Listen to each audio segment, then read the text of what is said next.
Hello friend, my name is Mananabi Mehta. I work from VS Patel Art Science College, Bilimura. Today my topic name is hormone and vitamin from Organic Chemistry SYBSc SAM 4. What is hormone?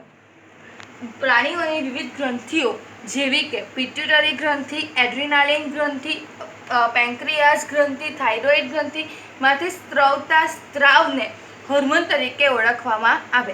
એ હોર્મોનને બે ભાગમાં વર્ગીકૃત કરવામાં આવેલા છે.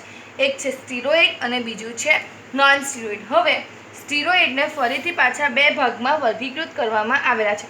એક છે જાતીય hormones અને બીજું છે એડ્રીનાલિન કોર્ટિકોલ હોર્મોન.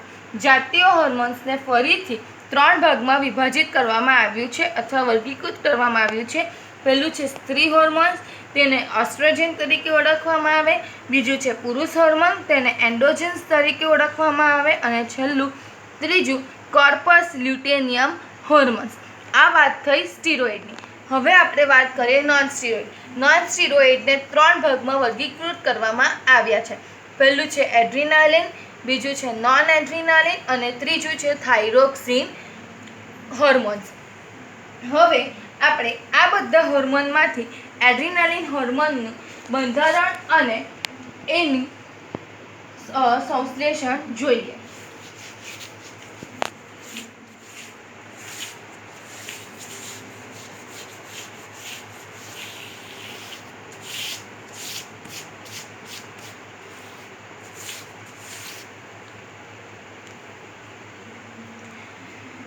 એડ્રીનાલિનનું બંધારણ.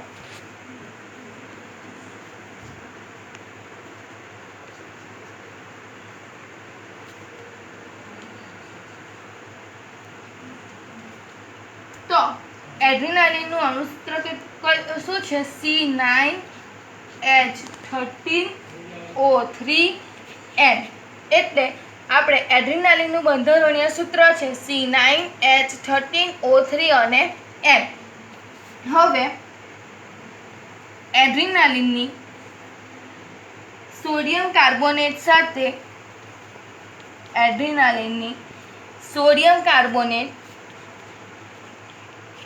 સાથે પ્રક્રિયા કરવામાં આવે તો એ ઉભરા આપતું નથી પણ એ આલ્કલીમાં દ્રાવ્ય છે.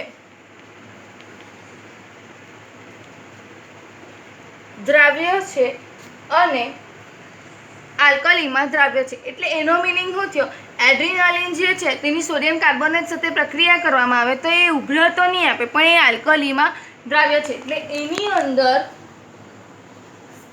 આના ઉપરથી શું સાબિત થયું કે એડ્રીનાલિનની અંદર ફિનોલિક OH સમૂહ હાજર હોવો જોઈએ. બરાબર. ત્યાર પછી બીજું એનું એસિટાઇલેશન કરવામાં આવે. એડ્રીનાલિનનું એસિટાઇલેશન કરવામાં આવે તો આપણને ટ્રાય એસિટાઇલ વ્યુત્પન્ન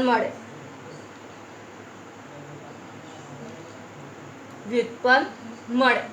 એના ઉપરથી શું સાબિત થયું કે એડ્રીનાલિનમાં 3 OH સમૂહ હાજર છે.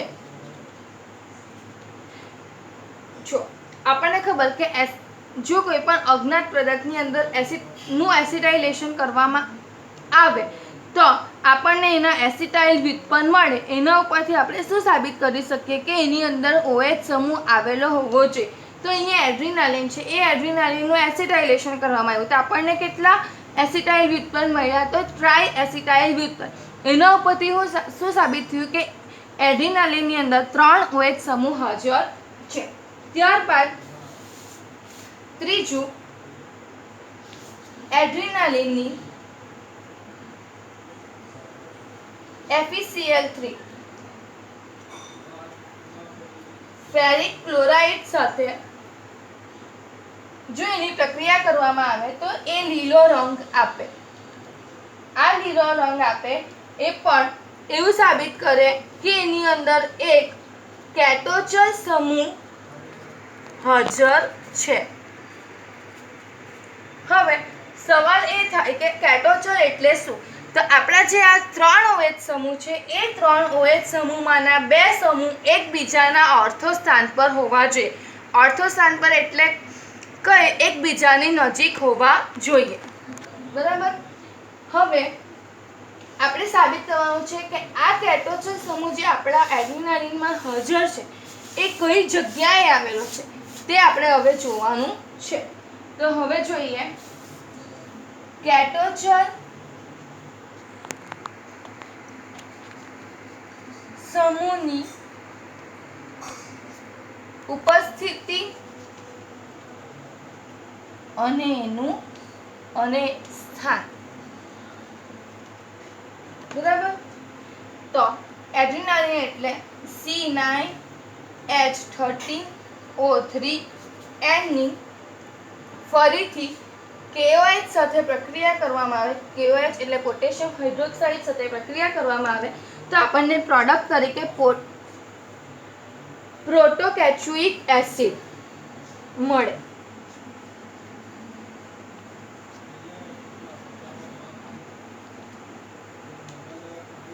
આ પ્રોટોકેચુઇક એસિડ મળે, બરાબર। હવે ત્યારબાદ મિથાઇલેટેડ એડ્રીનાલિન, મિથાઇલેટેડ એડ્રીનાલિન નું ફરીથી KOH સાથે પ્રક્રિયા કરવામાં આવે તો પ્રોડક્ટ તરીકે વેરાટ્રિક એસિડ અને ટ્રાઇમિથાઇલ એમાઇન મળે।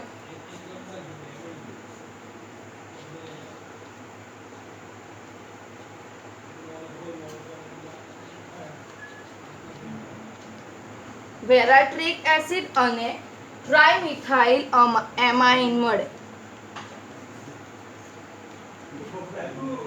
એના ઉપરથી આ બે રિએક્શન પરથી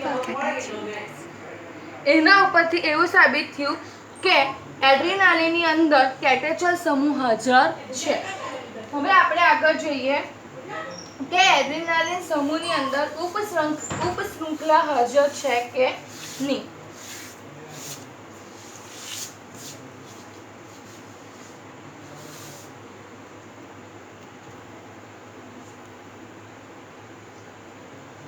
ઉપશૃંખલા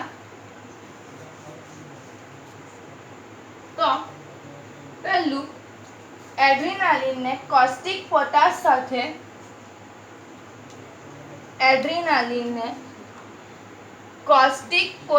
સાથે ઉકાળીએ તો આપણને મિથાઇલ એમાઇન મળે અને એના ઉપરથી એવું સાબિત થાય કે આ બંધારણમાં મિથાઇલ એમિનો સમૂહ આ શું સાબિત કરે કે એડ્રીનાલિનના બંધારણમાં મિથાઇલ એમાઇન સમૂહ હાજર છે। ત્યારબાદ મિથાઇલેટેડ એડ્રીનાલિનનું, હવે આ સાદો એડ્રીનાલિન હતું, હવે મિથાઇલેટેડ એડ્રીનાલિનનું ફરીથી કોસ્ટિક પોટાશ સાથે ઉકાળતા પ્રોડક્ટ તરીકે આપણને મળે છે ટ્રાઇમિથાઇલ એમાઇન।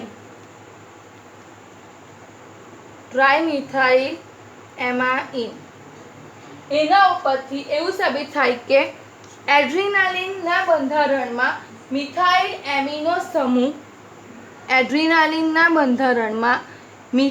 એમિનો સમૂહ ક્યાં હાજર હશે? તો આ રીતે,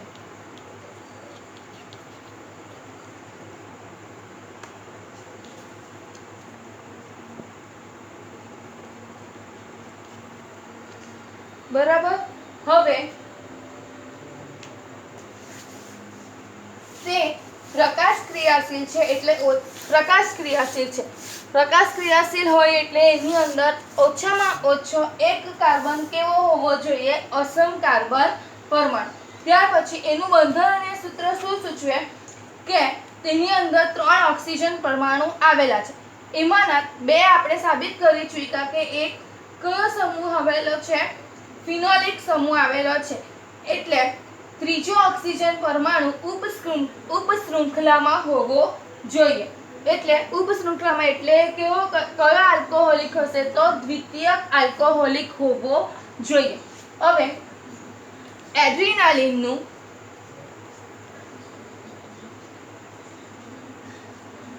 benzene sulphonic acid benzene sulphonyl chloride સાથે પ્રક્રિયા કરીએ તો પ્રોડક્ટ તરીકે આપણને મળે ટ્રાઇબેન્ઝીન સલ્ફોનિલ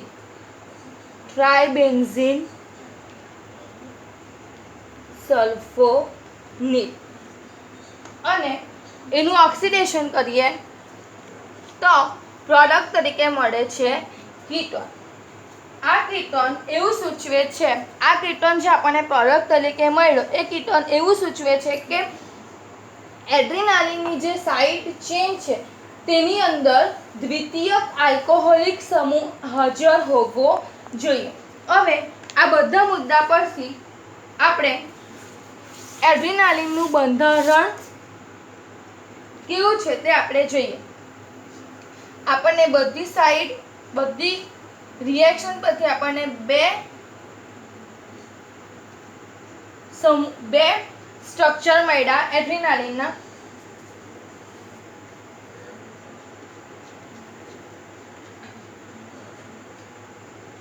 અને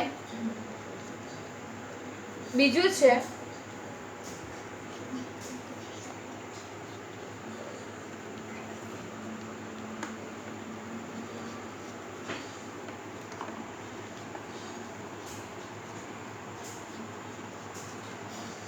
હવે આ બે સ્ટ્રક્ચરમાંથી કયું સ્ટ્રક્ચર એડ્રીનાલિનનું સાચું સ્ટ્રક્ચર છે તે જાણવા માટે ફરીથી એડ્રીનાલિનની કોસ્ટિક ફરીથી એની રિએક્શન કરવામાં આવી. તો જ્યારે ઓક્સિડેશન કરતા બેન્ઝોઇક એસિડ વ્યુત્પન્ન આપે છે, જ્યારે આ એક સ્ટ્રક્ચર છે એ એક સ્ટ્રક્ચરનું ઓક્સિડેશન કરવામાં આવે તો એ બેન્ઝોઇક એસિડ વ્યુત્પન્ન મળે, જ્યારે બીજું આપણને ફિનાઇલ એસિટિક એસિડ વ્યુત્પન્ન મળે. પણ આપણે આગળ જોઈ ગયા તે પ્રમાણે કે જો એડ્રીનાલિનની કોસ્ટિક પોટાશ સાથે પ્રક્રિયા કરવામાં આવી તો આપણને પ્રોડક્ટ તરીકે શું મળેલું હતું? પ્રોટોકેટોચોઇક એસિડ. એટલે એના ઉપરથી સાબિત કર્યું થયું કે સ્ટ્રક્ચર 1 છે એ કરેક્ટ સ્ટ્રક્ચર છે એડ્રીનાલિનનું. એટલે આ સ્ટ્રક્ચર શું થયું? એડ્રીનાલિનનું કરેક્ટ સ્ટ્રક્ચર છે. હવે આપણે જોઈએ એડ્રીનાલિનનું સંશ્લેષણ. કૃત્રિમ રીતે એડ્રીનાલિન કેવી રીતના બનાવવામાં આવે તે આપણે જોઈએ.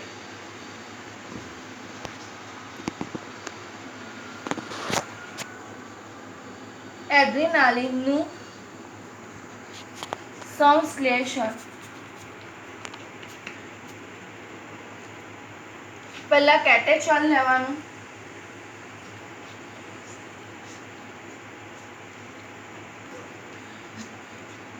એ કેટેચોનની ક્લોરોએસિટિક એસિડ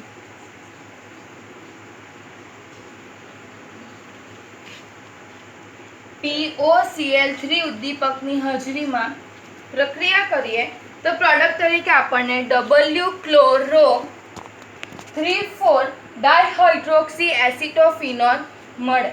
એટલે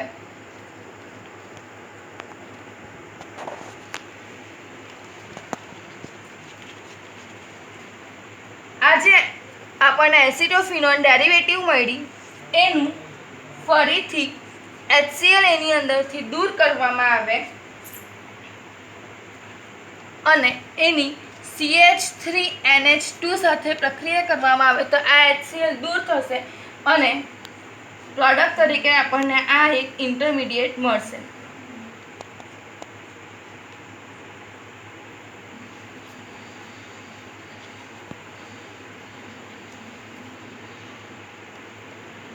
ત્યારબાદ એનું H2PD વડે રિડક્શન કરવામાં આવે તો પ્રોડક્ટ તરીકે મળે આપણને એડ્રીનાલિન.